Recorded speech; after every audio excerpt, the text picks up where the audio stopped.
Are good and evil two sides of the same coin? Get God Failed, Ariel Langford's disturbing account of a tortured soul manipulated by good and by evil. God Failed is available everywhere digital books are sold. Hi, everyone.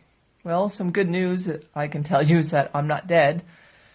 And we were right about 2412 being a date. It's what I think is maybe a death sentence and a birth all at once. I'm kind of still too stunned to talk about this. But I will say one thing. It changes everything.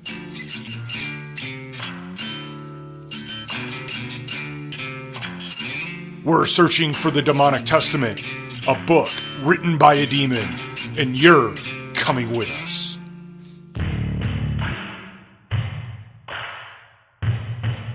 Hi, everyone. Well, Happy New Year and welcome to 2019. New year, new you.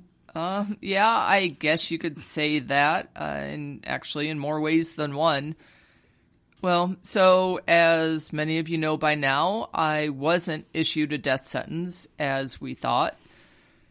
But while the physical me is still alive and kicking, I feel as though the Sutton Blackhill that we all knew and loved is pretty much dead and gone. Knowing now that Agatha is my great-great-grandmother changes my entire outlook on everything. You know, I spent days curled up in a corner of my bed just acting as though my life was over. But then the image of Christian sitting in the cell Madeline, my great-aunt, made for him, I thought about how he didn't give up, and it made me realize that I shouldn't either.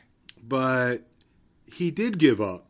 Yeah, well, yes, he did, and that's certainly one way to look at it. But if you look at it through his eyes, his death was an act to accomplish the one thing he wanted above everything else. And like Christian, I just refuse to let the burden our family carries to weaken me and my resolve, and I need to find the truth.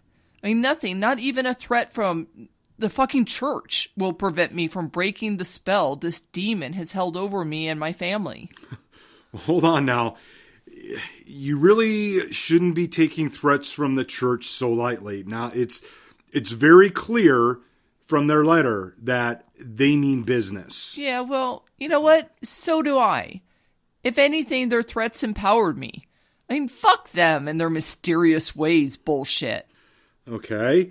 Well, do you want to tell everyone how it came to be that you are Agatha's great-great-granddaughter, or should I just go ahead and read the letter? You know, I think you should just read the letter so everybody can see how the church manipulates everyone. Dear Miss Blackhill, as much as we try to understand, we do not have the capability to understand what God has planned for us. Free will makes it difficult to trust in His plan, and we are not always comforted by the fact that God works in mysterious ways. As a man of God, it is one of the most frustrating things to reconcile while preaching His word. What makes this even more complicated is Lucifer also works in mysterious ways, which makes the line between good and evil even harder to see. This confusion, coupled with free will, makes the choices we make seem like we can choose our own destiny. But you must remember that only God decides your fate.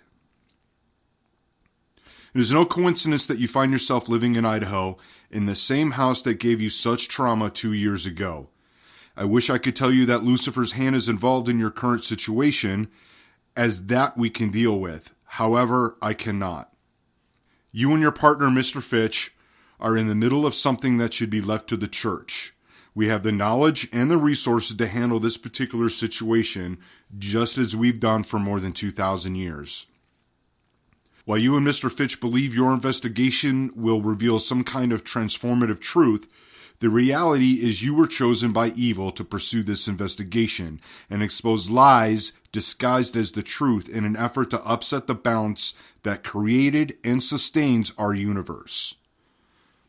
I'm writing on behalf of the Vatican to demand that you and Mr. Fitch abandon this investigation immediately. The Church understands that you want to rid yourself of the mark left by the demon, and because of this, you aren't likely to accommodate our demand. This would be unwise. To help you understand the gravity of your situation, the Church has given me permission to include 2 files along with this letter.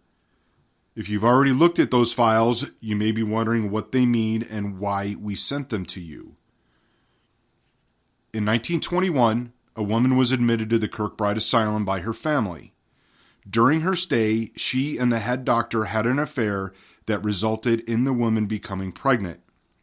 In 1922, the Blessed Sacrament Church bought the asylum, and upon discovering the affair and subsequent pregnancy, fired the doctor and forced the unwed woman to give the baby up for adoption. To prevent a scandal, the Church kept everything a secret. Not even her family knew the truth. That woman was your great-great-grandmother, Agatha Kowalski, or as you know her, Agatha O'Toole. One of the files included in the box contains the DNA results as proof that what we say is true. It is the hope of the Church that this information helps you see that evil has chosen you and how important it is for you to cease participating in this investigation and urge Mr. Fitch to do the same.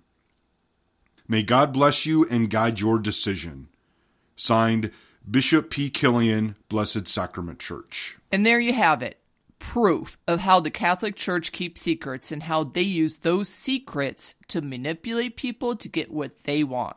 All right, again, be careful here. Now, they obviously listen to the show and keep track of what we're doing.